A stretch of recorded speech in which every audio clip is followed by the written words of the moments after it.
Okay, so we're live. Welcome today to my mostly weekly live stream here on LinkedIn. I also stream from or on YouTube. And today we're picking up on a topic that I started to explore a few weeks ago, community building and fundraising. So the first video was an introduction to the topic, a general overview, and there's a link to that edited version in the description of this event if anyone is interested in catching up. But in a nutshell, as fundraisers and leaders in the nonprofit space, where we know that nurturing relationships is essential to the success of fundraising and also a part of this thing that we broadly call community building. So I wanted to take a closer look at exactly what we mean by that and also what this looks like in a smaller nonprofit with limited resources, because I find that it's kind of a catch-all phrase that we throw around and not really think too much about what it means. So today I'm expanding on this a little bit, and the topic is going to be community building online.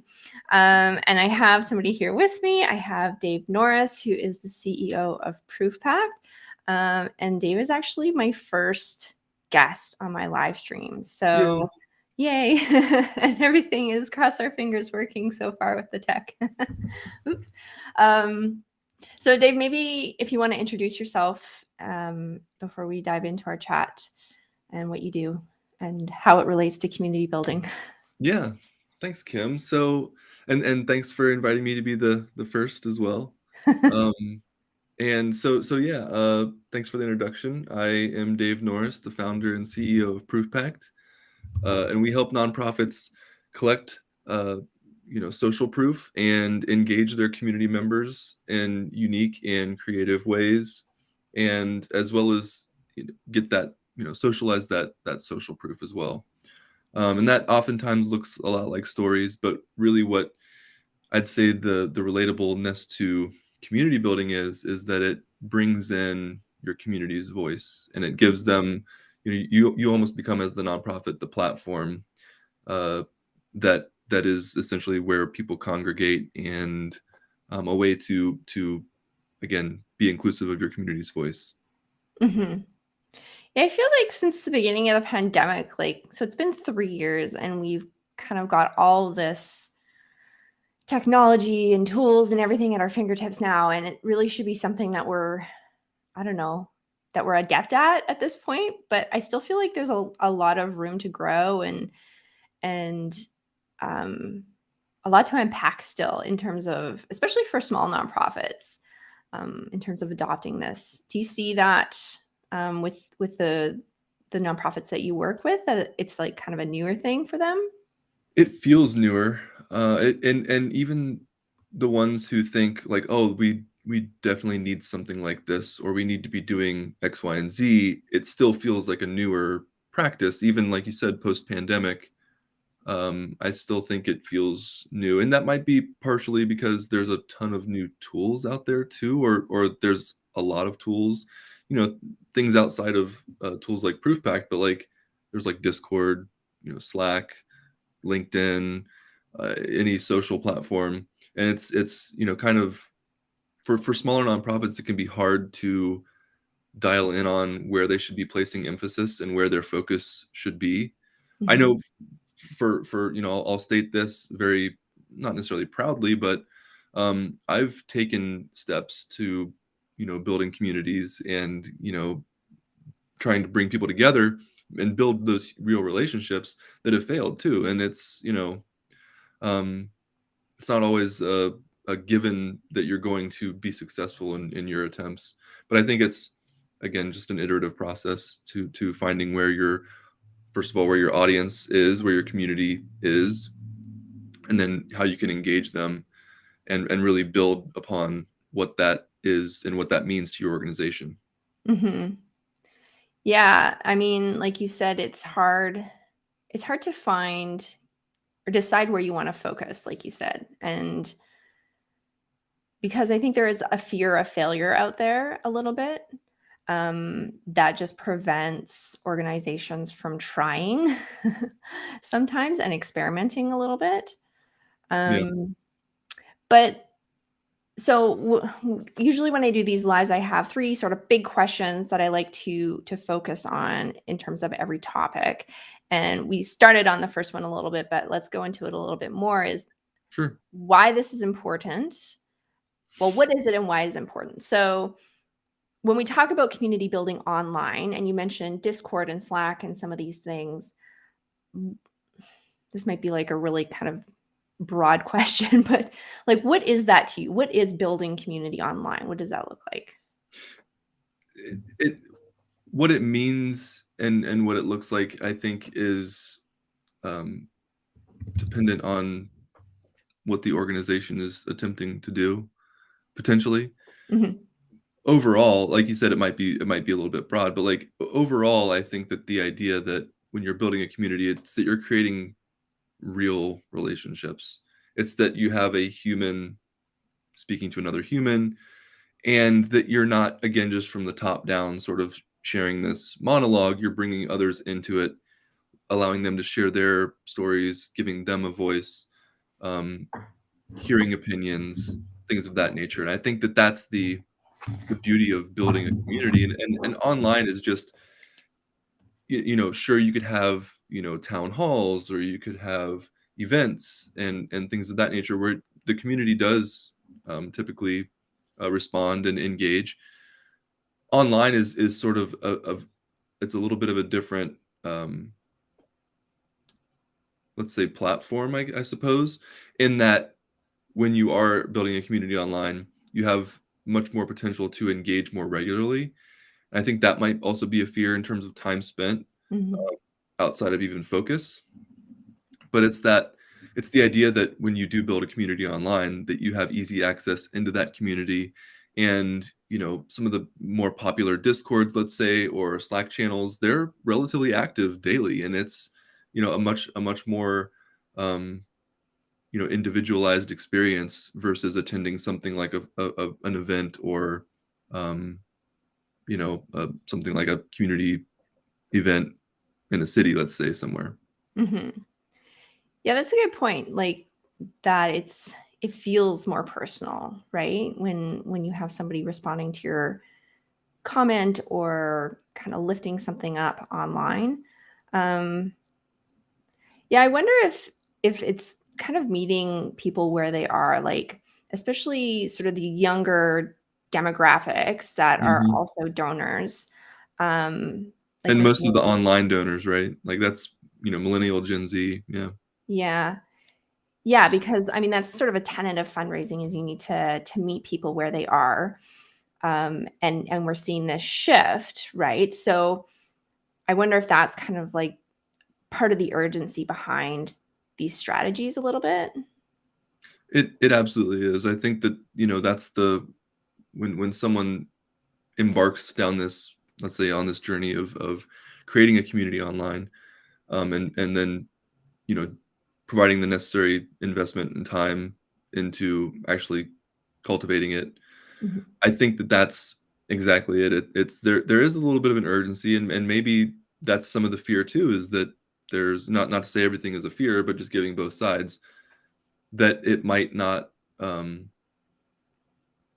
there is some time involved here. But I think, that if you're able to approach this in a way that is strategically sound and reasonable for your small, let's say, to mid-sized organization, um, or maybe you're a solo founder, I think that that could be, um, very it's also approachable, and it's doable. So, I don't wanna paint the picture that there's all these fears.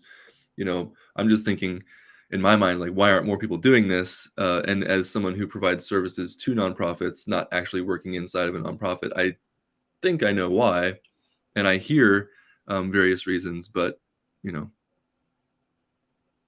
Yeah. And so, like, in terms of specifically what it is that we're talking about, like, does it mean starting up a Facebook group or a Slack channel? Or, like, what are people doing? What are organizations doing? Or, Well, like, I think that you said it best, meeting people where they are. Um, and so I think that a lot of what this looks like, is it comes in different shapes and sizes, right? So there's some very active Discord channels out there. Hmm. Uh, I will say this, that not many people are familiar with Discord. Let's say more people I think are familiar with Slack. There's also a lot of very active Slack channels out there for nonprofits. Um, and but it to your point, it could look like a Facebook page. It could look like um, you know, a joint chat somewhere on LinkedIn. You know, like it could be um, in the form of a newsletter potentially, right? It could take many different shapes and sizes. I think what works best is probably a combination of a couple things or a few things.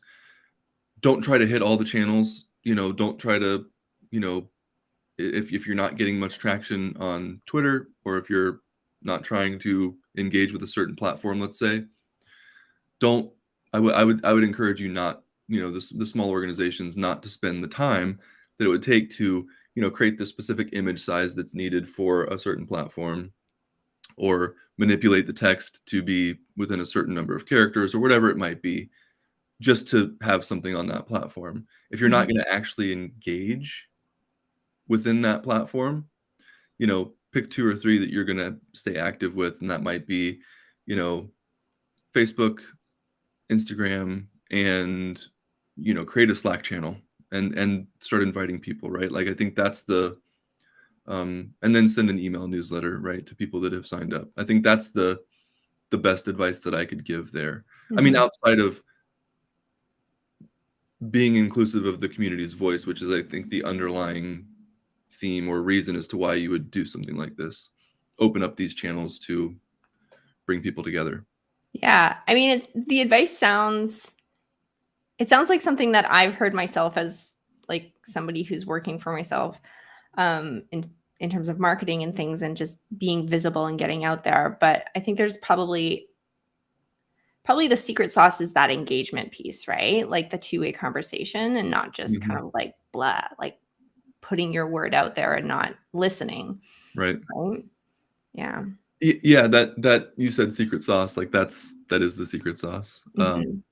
When an organization is working through people versus working or presenting to people, it's a lot better. It's well received when it's relatable, and Mhm. it's only going to be relatable if it's coming from a human or another human from the community. Um, and I say that because people don't interact with brands the same way that they did, you know, even 5 years ago or 10 years ago, 20 years ago. Um, in that even brands are working more through creators, let's say now, content creators more now than ever. And you rarely ever see a brand saying, "Oh, you need this because of X, Y, and Z." You are more likely to hear an individual or another human saying, "I'm using this product because I needed it for X, Y, and Z." And then you're likely to say, "Oh, they're using it. Like I like that person. I'm going to go use that too." Mhm. And so some of it might be subliminal, but um, you know, I if you're ever feeling intrigued, next time you're watching YouTube or something, just kind of sit there and think, you know, how many products have I seen in the last, you know, 4 videos that I've scrolled through? You'll find a lot. Yeah, that social aspect is huge, right? Like being able to talk about it, like not just within the community of the organization, but also within your own network too, right? Mhm. So kind of, I guess, having those the ability to advocate and be an influencer yourself, right?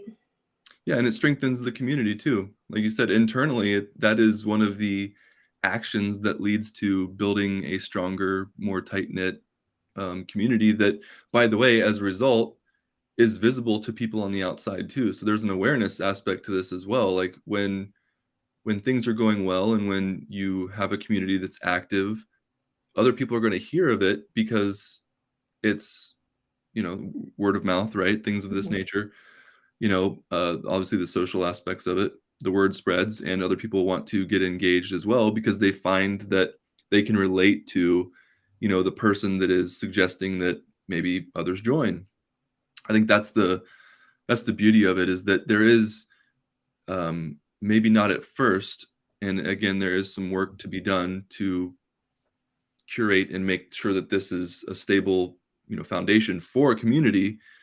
And again, that comes in all shapes and sizes, but you pick the certain networks that you want and the platforms that you want to actually build with, and you go and build your community. There's an awareness that inevitably will happen, an awareness piece that will inevitably become apparent once it reaches a certain size and people are actually engaging and enjoying themselves, right? I think that's the beauty of it all. Mm-hmm. And then in terms of fundraising too, like that's the first step of fundraising is that awareness piece and building up the relationship. And like community building is relationship building, right? So Yeah. I think it's two pieces that a lot of nonprofits, just like the smaller ones especially, don't invest a lot of time and resources in. And Yeah, and maybe they can't. Yeah. yeah. Or don't feel that they can. Yeah, and maybe that kind of is a good way to lead into the next question that I like to address, which is how this is a superpower for small nonprofits or smaller shops. Yeah, I think as a perfect segue, the word awareness is everything here, because if your intent is to do better by your community, to engage with more meaningful ways, and with more meaningful content, um, it is all about bringing in those like-minded individuals who can really lead the charge and be that mobilized community that you need to actually make a difference for your organization. And that reflects in potentially more, in this case, because it is online, and demographically speaking, that probably means more monthly donations as a result. And there's a lot of organizations out there doing similar things. One of the staples that people like to talk about is Charity Water. Another one that I would suggest is also doing a very good job at this is Chive Charities. Like there's definitely ones out there doing this really well.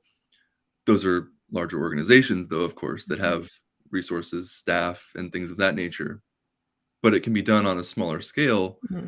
and be even potentially feel more connected and more personalized, and again, bringing those like-minded individuals together. It's about giving them a platform to be together to start. So Mm-hmm.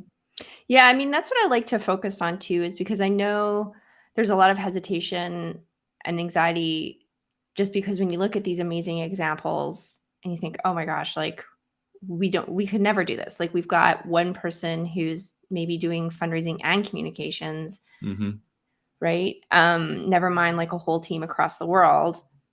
But I think that like as a small nonprofit, there are certain advantages to that too, right? Like the person who you're talking to online is also the same person who you're, seeing at the whatever community event. Like there's that really high level of engagement that you're able to give, which I think makes people feel special, right?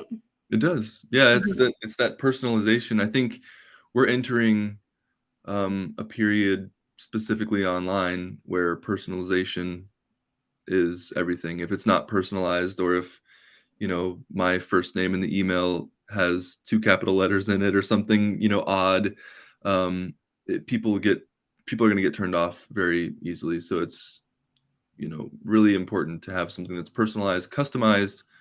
Um, but again, to your point, that happens when you have a smaller community, and the person that you're talking to on Slack, uh, a couple days ago, is also the person that you're seeing face to face now, at the community event. I think that's huge. And oftentimes I say this, and this happens quite frequently, actually.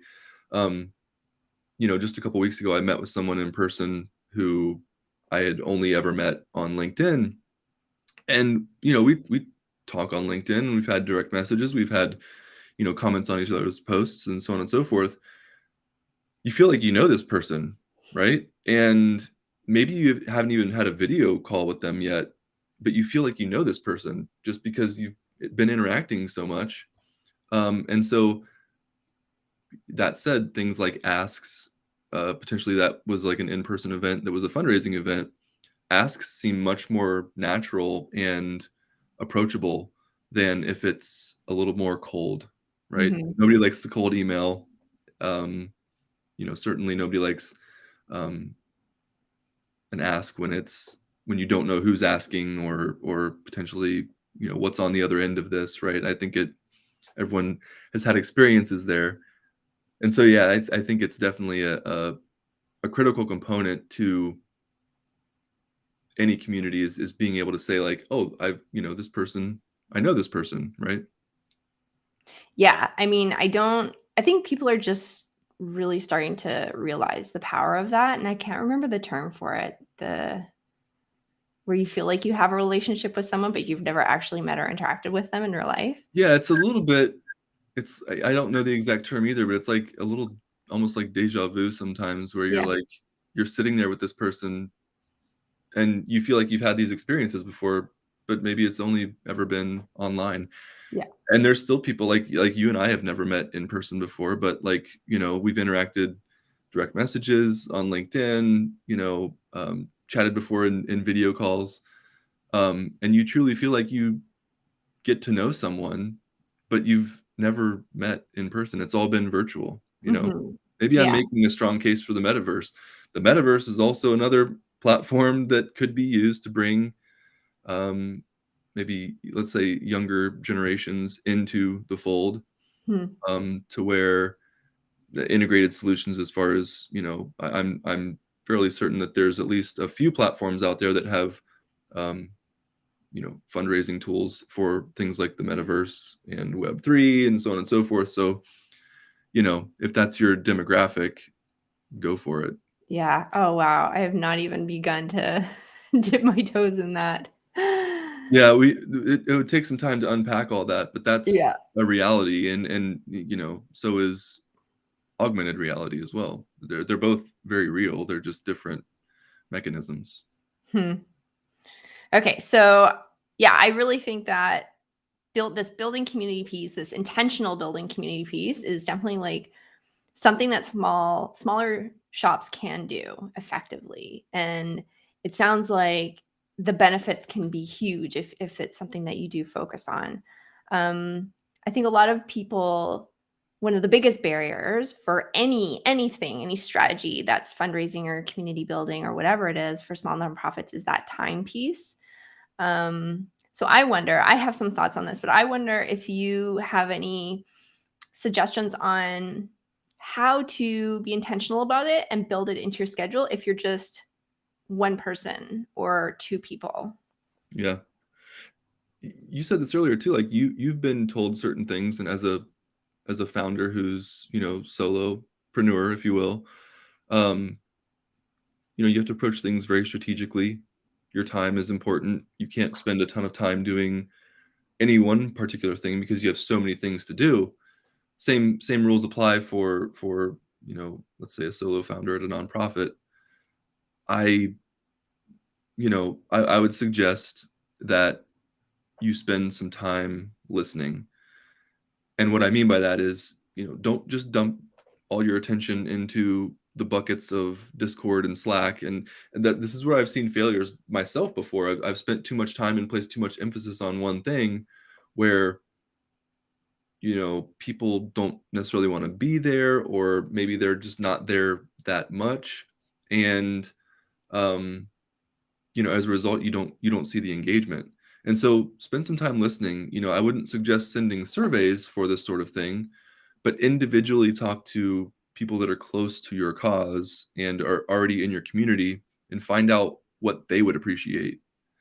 Once you know those things, then you know that people that are like them will also appreciate those things, and you can go out and implement certain things. Again, place your focus on a couple different platforms.